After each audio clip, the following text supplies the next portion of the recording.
નમસ્કાર દર્શક મિત્રો, સ્વાગત છે આપ સર્વેનું જીટીપીએલ જૂનાગઢ ન્યૂઝમાં। સૌપ્રથમ જોઈએ આજના મુખ્ય સમાચાર। સ્ટેન્ડિંગ કમિટીની બેઠકમાં વિવિધ 10 વોર્ડના લોકોની સુવિધા માટે વાર્ષિક ભાવો મંજૂર કરાયા। જે તે વોર્ડના કોર્પોરેટર પોતાની ગ્રાન્ટમાંથી કામ કરાવી શકશે।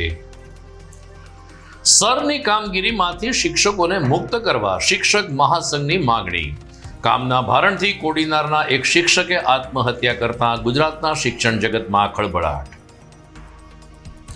રક્તદાનની પ્રવૃત્તિમાં સક્રિય એવા ગિરનારી ગ્રુપે હવે હોસ્પિટલના ગરીબ દર્દીઓ માટે ટિફિન સેવા શરૂ કરી। ઝૂંપડપટ્ટીમાં પણ અન્ન સહાયની શરૂઆત કરવામાં આવી। અને કથાકાર મોરારી બાપુની પ્રેરણા અને વન વિભાગ માછીમારોના સંયુક્ત પ્રયાસથી છેલ્લા 2 દાયકામાં ગુજરાતના દરિયામાં વ્હેલ માછલીનો એક પણ શિકાર થયો નથી। માંગરોળ ખાતે વિશ્વ વ્હેલ દિવસની થઈ ઉજવણી।